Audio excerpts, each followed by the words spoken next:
नमस्कार। पटेल बारी प्रपंच के सभी पाठकों को राम राम और रूप चतुर्दशी की ढेरों शुभकामनाएं।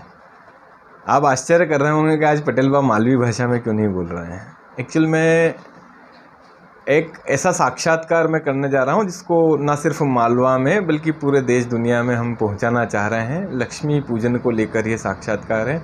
चूँकि मालवी हमारी स्थानीय भाषा है और वो कुछ ही क्षेत्रों में बोली जाती है और देश भर में उसका चलन नहीं है। हम देश भर के लोगों को यह मैसेज पहुंचाना चाह रहे हैं। लक्ष्मी पूजन का अपना एक काफ़ी महत्व है। साल भर व्यक्ति लक्ष्मी पूजन के लिए इंतज़ार करता है और जब दिवाली आती है तो उसके पहले लक्ष्मी पूजन के पहले अपने घर प्रतिष्ठान वगैरह की साफ़ सफाई करता है, नए कपड़े सिलवाता है, नए जूते मोजे वगैरह सारी तैयारियां करता है। क्योंकि लक्ष्मी पूजन कहाँ से प्रारंभ हुआ, सनातन में कहाँ से हुआ, इसका महत्व क्या है, इसको लेकर हमारे साथ जुड़ चुके हैं पंडित विष्णु प्रसाद जी शर्मा रठाना वाले।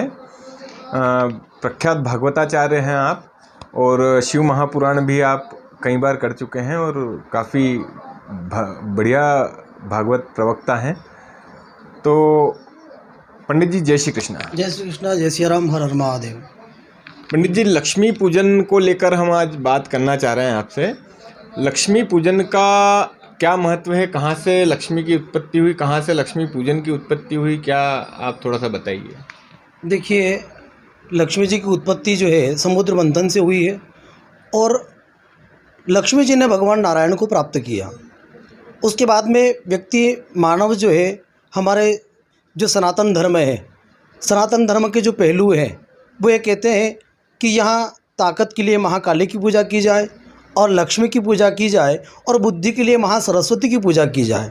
जब हम कभी नवरात्रि के महापर्व में जब दुर्गा सप्तशती के पाठ को करते हैं, पढ़ते हैं, तो प्रथम अध्याय में माँ जगदम्बा की, काली की उपासना एक अध्याय में की गई है और दूसरे, तीसरे, चौथे अध्याय में लक्ष्मी जी की उपासना की गई है और पंचम अध्याय से लेकर के 13वें अध्याय तक जो है वो माँ सरस्वती की उपासना की गई है। तो यहाँ कहने का तात्पर्य ये है कि व्यक्ति को सबसे ज़्यादा अगर किसी चीज़ की आवश्यकता है तो वो विद्या बुद्धि की आवश्यकता है। उसके बाद हमें थोड़ी सी लक्ष्मी की आवश्यकता होती है और फिर ताकत की थोड़ी सी कम, लेकिन हमें आज के समय में बुद्धि की ताकत ज़्यादा। तो यहाँ लक्ष्मी की पूजा जब कल की जाएगी, आज रूप 14 से, कल महालक्ष्मी पूजन होगा घर घर में, तो हम जिस प्रकार से अपने शरीर को अच्छे सजा करके, अच्छे नए वस्त्र पहन करके जब हम पूजा करेंगे, नए अलंकारों को भी हम धारण करेंगे, उसी प्रकार से हम अपने मन में भी लक्ष्मी जी की धारणा करें। और जिस व्यक्ति को हम सोचते हैं कि हम आम आदमी है, घर पे पूजा कैसे करें, हम बिना ब्राह्मण के पूजा अधूरी मानी जाती है, लेकिन हर जगह ब्राह्मण उपलब्ध नहीं हो पाएगा। तो आप अपने घर में एक चौकी लगाइए, उसके ऊपर लाल कपड़ा बिछाइए, उसके ऊपर गेहूं का, चावल का आप स्वस्तिक बनाइए और उसके ऊपर आपके घर में अगर रजत की प्रतिमा है गणेश जी की और लक्ष्मी जी की, तो उनको विराजमान करिए। और जब आपकी पूजा प्रारंभ हो तो थाली में कंकु, अबीर, गुलाल, हल्दी, मेहंदी, केसर, चंदन, हल्दी की गांठ, कमलगट्टा, मोली और भगवान को चढ़ाने के लिए जो फल है, फूल है, वो सब आप उपलब्ध पहले ही थाली जमा करके रखिए और उसके बाद भगवान की आप पूजा प्रारंभ करिए। लेकिन हमारे धर्म में, सनातन धर्म में जब पूजा प्रारंभ होती है तो सर्वप्रथम पूजा किसकी होती है? भगवान गणेश जी की। वाणी और बुद्धि के दाता है गणेश जी, वहाँ से हमारी पूजा प्रारंभ होगी। और हम मन में विचार आता है कि जब हम पूजा करेंगे तो हम बोलेंगे क्या? तो हमको बोलना क्या है? ओम गम गणपते नमः, जब गणेश जी की पूजा हो रही हो। और जब महालक्ष्मी जी की पूजा हम करने के लिए जाएं तो ओम महालक्ष्मी नमः। उसके बाद में लक्ष्मी जी का और गणेश जी का जब अभिषेक किया जाए, उनको स्नान कराया जाए, तो आप सादे जल से, गंगा जल से, दूध, दही, घी, शक्कर, शहद से उनका बढ़िया आप ओम गम गणपते नमः, ओम महालक्ष्मी नमः बोलते हुए आप उनका अभिषेक करिए। और अभिषेक होने के उपरांत उनको एक स्वच्छ कपड़े से उनका पोंछ दीजिए और उसके बाद में आप उनको सुंदर सा एक बढ़िया इत्र लगाइए। इत्र लगाने के बाद चंदन, मोली, जनेऊ वो करके उनको बिठा करके उनको भोग लगाइए और भगवान का आप एक बढ़िया आरती उतारिए। ये सनातन धर्म की जो परंपरा है, ये ऋषियों की परंपरा है। और हमारा जो देश है, सनातन धर्म जो है, वो दो चीज़ को प्रधानता लेकर के बैठा हुआ है। एक ऋषि की प्रधानता है और दूसरी कृषि की प्रधानता है। ऋषियों की परंपरा वो है जहाँ पर हम सनातन धर्मी जो लोग हैं, सुबह उठते से दिनचर्या बनती है रात को सोने तक, वो ऋषियों की परंपरा में, जितने भी धर्म में जितने त्यौहार हैं वो ऋषियों की परंपरा है।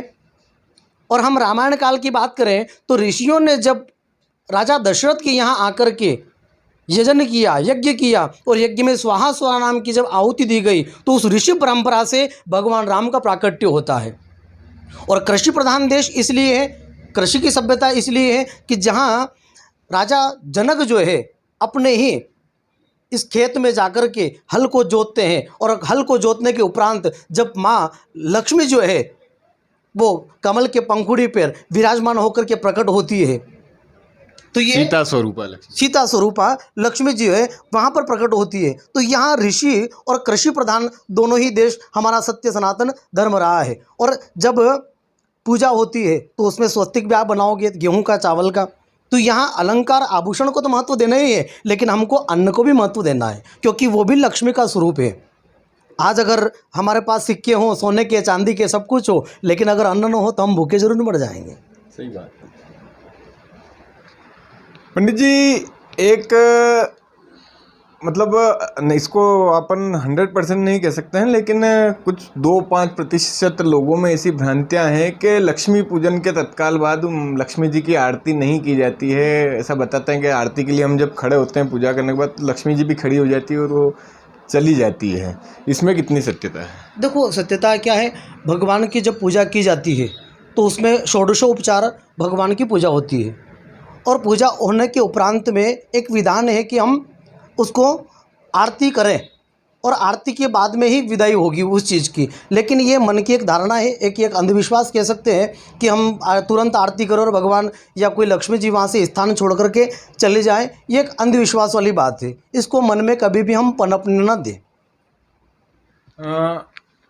चूँकि लक्ष्मी एक हमारी माँ भी है और लक्ष्मी के बिना सब कुछ असंभव भी है। पंडित जी, इस युग में पैसे वाले और पैसे वाले होते जा रहे हैं और गरीब होता जा रहा है। ऐसे क्या हम उपाय करें जो गरीब वर्ग है? वैसे परिश्रम सबसे बड़ा उपाय है, लेकिन इसके अलावा हम सनातनी लोग हैं, हमारे पास हर चीज़ के बहुत सारे उपाय। क्या उपाय लोग करें कि उनके पास अधिक से अधिक लक्ष्मी चलायमान रहे, मतलब वहीं टिकी रहे? देखो, उसके लिए तो हमको सबसे बड़ी अपनी दिनचर्या को बनाना पड़ेगा कि हमको एक ब्रह्म मुहूर्त में बिस्तर छोड़ना पड़ेगा। जहाँ लक्ष्मी की बात की अगर की जाती है तो इस शरीर के लिए आपको निरोग की बात भी करना पड़ेगी कि हम लक्ष्मी को प्राप्त तो कर लेंगे। आपने देखा कि 2020 का जो समय था कोरोना काल का, वो कोरोना काल हमको ये बता के गया है कि उस समय में अच्छों की अकड़ और पकड़ दोनों ही खत्म हो गई।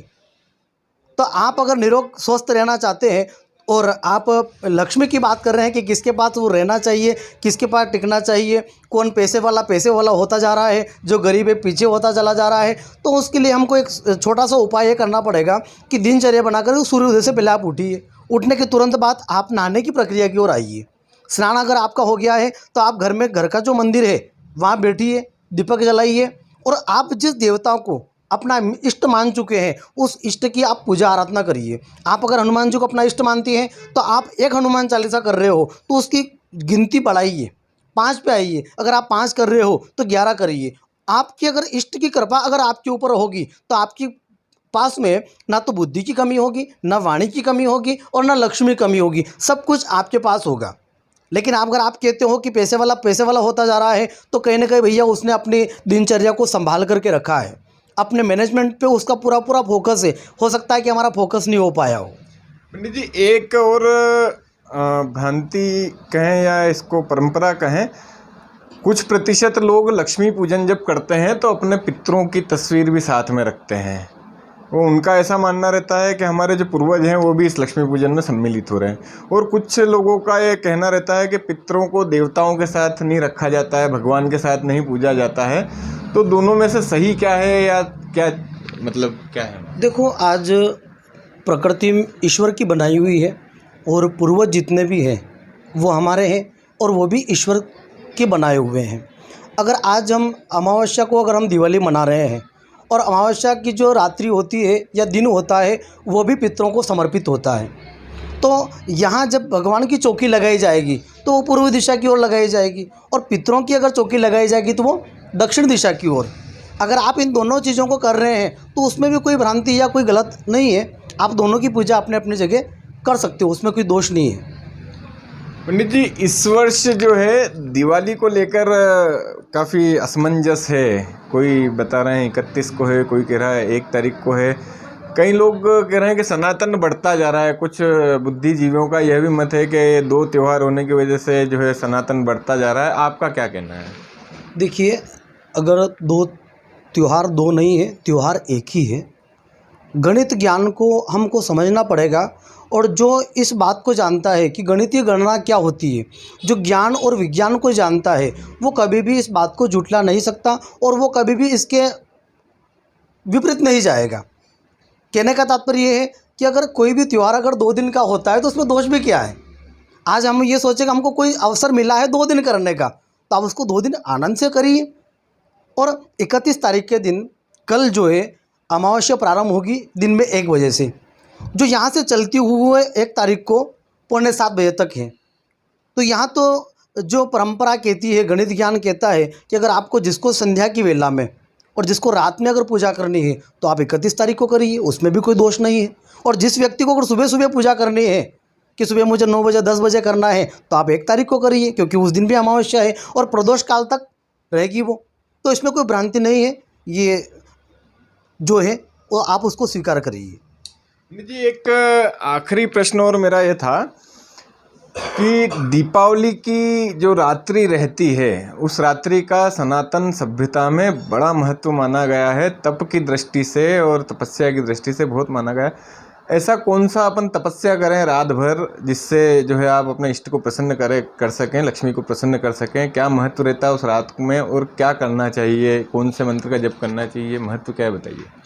देखिए, दिवाली की जो रात्रि होती है, यहाँ पे सूर्य ग्रहण होता है, सोमवती अमावस्या होती है, या जो भी व्रत त्यौहार जो हमारे आते हैं, उसी में एक दीपावली का जो त्यौहार है वो अमावस्या की रात्रि में होता है। यहाँ पर वृषभ लग्न जो होता है वो स्थिर होता है संध्या की वेला में, जहाँ हमको पूजा करना चाहिए। अर्धरात्रि में जो एक सिंह लग्न होता है, जो अभी आ रहा है 1:15 बजे से रात्रि को 3 बजे तक का समय है उसका। तो उस स्थिर लग्न में जिस इष्ट को आप मानते हो, जिस देवता की बात, चाहे शिव जी हो, हनुमान जी हो, राम हो, कृष्ण हो, जिन देवता को हम अपना इष्ट मान रहे हैं, उनकी पूजा करने के उपरांत अगर उसका जप कर रहे हैं ओम नमो भगवते वासुदेवाय, तो उसमें निरंतरता बढ़ती हुई वो तपस्या बढ़ेगी और उसका फल आपको तुरंत प्राप्त होगा। तो जो एक स्थिर लग्न होता है, रात्रि का जो समय होता है, उस समय में अपने इष्ट के लिए वो समय आपको पूरा देना चाहिए। कितनी बजे से कितनी बजे तक करना है? वो लगभग सिंह लग्न में, स्थिर लग्न में अगर आप करना चाहो तो 1:15 बजे से रात्रि 3 बजे तक। गुरुदेव, महालक्ष्मी पूजन के इस वर्ष के शुभ मुहूर्त कौन कौन से हैं? अभी कल दिन में 1:30 बजे से प्रारंभ होगा, जो 3 बजे तक का चौगड़िया है। उसके बाद में 4:30 बजे से लगातार रात्रि 9 बजे तक का जो समय है, उस समय में संध्या काल, प्रदोष काल अति उत्तम माना गया है, उसमें आप कर सकते हैं। और जो भाई बहन अगर करना चाहे तो जो स्थिर लग्न है रात का, सिंह लग्न है, उसमें भी आप करिए। तो दर्शकों, ये हमारे साथ थे पंडित विष्णु प्रसाद जी शर्मा, प्रकांड भागवताचार्य हैं। चूँकि लक्ष्मी पूजन को लेकर इन्होंने, और लक्ष्मी का महत्व क्या है, लक्ष्मी कहाँ से प्रकट हुई थी, लक्ष्मी पूजन की परंपरा किस तरह है, लक्ष्मी पूजन किस तरह से, किस विधि विधान से करना चाहिए, वो सारी चर्चाएं हमने आज इनसे की। धन्यवाद पंडित जी। अब जो है हम सभी पाठकों से, सभी दर्शकों से, पटेल बारी पड़पंच के जितने दर्शक हैं, उनसे यह लास्ट में एक और आग्रह करेंगे कि लक्ष्मी पूजन करें, पूरे मन से करें। और लक्ष्मी पूजन करते समय एक बात का विशेष ध्यान रखें कि अपना मन प्रसन्न रखें। किसी भी चीज़ को लेकर मन में कलह ना लाएं, चेहरे पे मुस्कुराहट रहनी चाहिए। लक्ष्मी मुस्कुराहट से सबसे पहले प्रसन्न होती है। नमो पटेलवा। आप सोच रहे होंगे पटेलवा आ गए मालवी भाषा में। देखो, मारो भी मन नहीं माने बिना मालवी के, तो काले फेर मलांगा। सबने हैप्पी दिवाली। जय राम जी की।